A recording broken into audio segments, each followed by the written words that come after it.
After India and Pakistan came to a ceasefire agreement yesterday, Pakistan had indulged in ceasefire violations late last evening.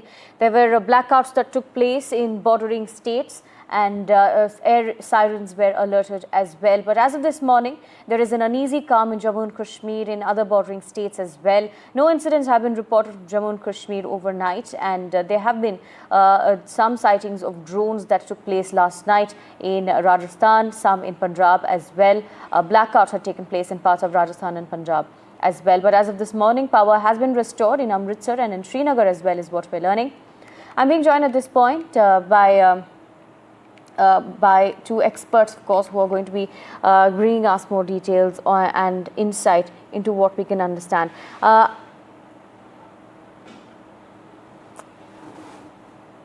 I'm being joined by J.K. Tripathi as well as Robert Moran.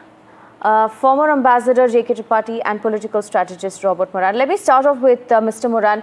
Now, the international community's eyes are on Pakistan and India, especially the fact that Pakistan had violated ceasefire perhaps can be seen as teething issues after the ceasefire agreement. But do you think now, since the US as well has claimed that they were the ones who mediated the ceasefire, that Pakistan would be upheld to its word now? I do, and I think Americans and the world are optimistic or hopeful that we can find peace here. And I think I think everyone is guardedly optimistic about it. It seems to be that Secretary Rubio and Vice President Vance spent a lot of time yesterday on the phone, and let's hope that that's successful. Right, Mr. Moran, you brought up Rubio as well. So the US has claimed that they've mediated it. India, of course, maintains that we had direct talks with Pakistan. But in terms of the role that the US played as well, Rubio has been speaking to Pakistan. He's spoken to India as well separately. So that in terms of how US is going to view the situation, or how the world views the situation between India and Pakistan, because it is going to have a major impact on relations with other nations as well. Yes, and I think it's classic shuttle diplomacy. The Trump administration took a team approach where we have multiple leaders in the administration trying to get peace. I think the world understands, America understands, that this is a dire situation. No one wins when two very large powers go to war, especially not those powers. And the world has enough violence in it already. We don't need any more. Right, stay on with us. Ambassador Tripathi, now earlier as well, we had seen that Pakistan said it was ready for talks, it was ready for diplomacy, and it was ready for a ceasefire if India would stop. But of course, we have been time and again reminding that India wasn't the one who started the fight. India was simply responding, and the way that we responded also showed that our target was not civilians, not civilian infrastructure, but it was the terrorist camps which we attacked in the Operation Sindoor as well. And India has been maintaining that we're not afraid to respond if Pakistan continues to violate ceasefire. Well, yes, you are right that we have shelled only targeted places, that is terrorist outfits and some military establishment. And military establishment we did when Pakistan escalated the war, and Pakistan started targeting our military and civilian establishment. We still have not targeted any civilian establishment. And I think what Pakistan is doing, perhaps there was some unscrupulous or some elements in Pak army who do not want this ceasefire to happen. Those, because they are of extremist nature. As you know, Asif Munir himself is of extremist nature. He is called a mullah general. Now, I think if the ceasefire continues, which luckily has been resumed in the morning, if it continues, well and good. If it doesn't, and I feel that it might not, because Pakistan is like a scorpion, never to be believed, never to be believed, never to be thought that they will shed their DNA. Now, now there is one more possibility. If the ceasefire discontinues, then I will tend to believe that Pakistan had tried to fool President Trump into agreeing to into pressurizing IMF to release the funds, Right. and then Pakistan had come back to its own shown its own colors, its own characters.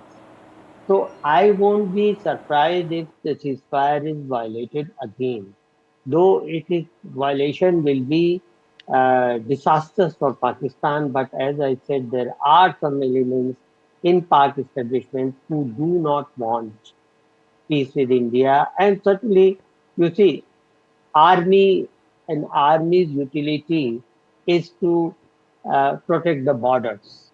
And in country like Pakistan, army will always try to have attention at borders so that army can prove its utility. Army can tell the public that we are the responders, we are your rescuers, and otherwise army will lose its importance.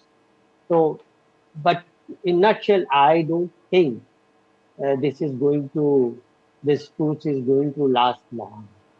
Right, Yes, Mr. Moran. Now, Pakistan themselves, it cannot be ignored that they're a country that is facing an economic crisis and a political crisis at that as well. There's a lot of upheaval that's happening within the country. We've seen that their own politicians crying in the parliament, breaking down, being emotional about how they're going to sustain if the war carries on. So, at this moment, it is in Pakistan's best interest to back down and uphold the ceasefire agreement.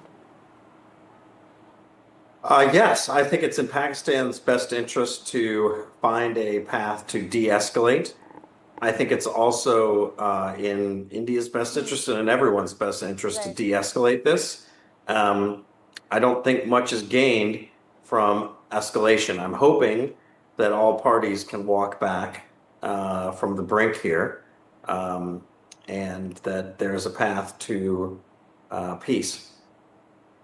Right. And I'm sure that Washington wants that Absolutely. because go Ambassador ahead. Tripathi, now you were also mentioning that perhaps there is a possibility that Pakistan might not uphold the ceasefire agreement.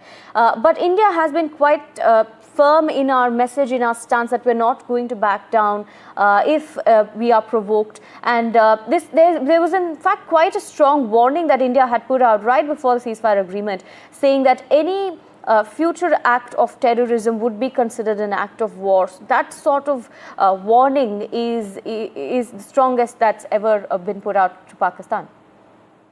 yes, that warning still remains effective. That because and not only that, so many other things like all the 6 steps that we had taken after the Pahalgam attack are, will remain there. We are not letting our guards off because, as I said, we do not believe what Pakistan says. Seeing is believing, and you see what Pakistan has been doing. So, unless and until the military regime or the military predominance in Pakistan is reduced to its size, Pakistan is not going to have any respite from its calamities, be it economic, be it social, be it protest by population. So the only thing Pakistan has to do is that put its house in order, which Pakistan has not done so far. So I don't think Pakistan is I don't think that there is a short-term problem of the short-term solution of this problem that we are Right. facing, because terrorism is an ideology, and ideology Hmm. cannot be suppressed by war. Hmm. Ideology has to be suppressed by so many uh, steps. War might be one, but then the brainwashing of the people that had been done in Pakistan by its clergy had to be removed, and Pakistani people who have started, luckily, uh, seeing the correct perspective and started protesting against the army and the clergy. So that has to accelerate, so that then Pakistan get rid of predominant army. Yes, Aarti. Right, Mr. Moran, now talking about on the lines of terrorism, on one side, India's strong warning to Pakistan right before the ceasefire agreement. But it has been several years that India has been on every international platform, as well as other countries, pressurizing Pakistan to ensure that it fixes the terrorism problem in its country. But we had seen that just after India's Operation Sindoor as well, where we had attacked some terror bases, some of the terrorists had received state funeral. These sort of things then again raises the question if Pakistan really is taking the terrorism issue seriously. Right. I think state-backed terrorism is obviously a very large and legitimate issue. It's been discussed for decades now in a range of countries. And, I think it has to be taken seriously. I also think that, from the Washington perspective, India is a exceptionally important ally, very important to the Trump administration, very important to the Trump administration. And I think they're very worried about any sort of escalation, creating even more chaos in a time where we already have multiple wars going on. Right. And so I think there's a very keen interest in trying to find peace and trying to find some kind of way to get at de-escalation here. Right, and Mr. Moran, India has always maintained that it does not want a third party or a mediator between it to talk about Kashmir, the Kashmir issue, or in terms of India and Pakistan as well, the several issues that have been points of contention between both nations. India has never willed another country to advise either party, but at the same time, in terms of US and its stance, do you think now it is in everyone's best interest that this ceasefire agreement is upheld, and the US will particularly pressurize Pakistan then to do that? Yes. I think it is in everyone's best interest. I think the administration sees it in everyone's best interest.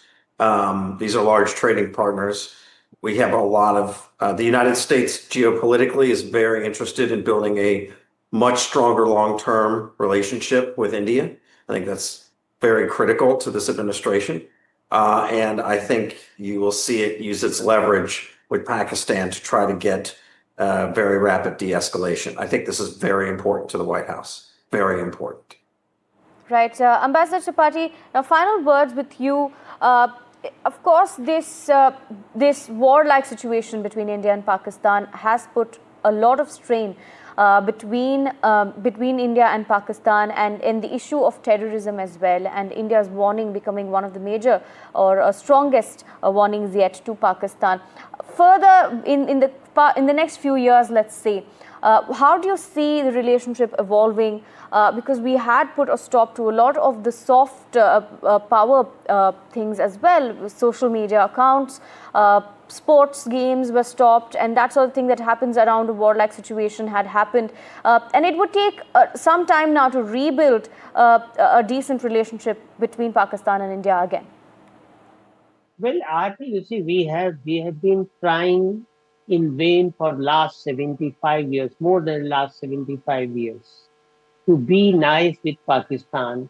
But every time we offered an olive branch, they rebutted it, they rejected it. Be it 1948, be it 1965, 71, be it Atal Bihari Vajpayee's visit, be it Prime Minister Modi's visit to attend the marriage of daughter of Nawaz Sharif. But the thing is that Pakistan has never learned a lesson from all these defeats or all these initiatives that India had shown. So So I don't know. I don't think it will, in the years to come, as you have asked, the situation will be Right. will improve, because as long as Pakistan, until and unless Pakistan shows improvement Right. in relationship, so shows improvement in its intention, I don't think things are going to be better anymore. Right. Thank you, Ambassador Tripathi and Robert Moran, for joining us and sharing your thoughts on this developments. We'll continue tracking this story for you.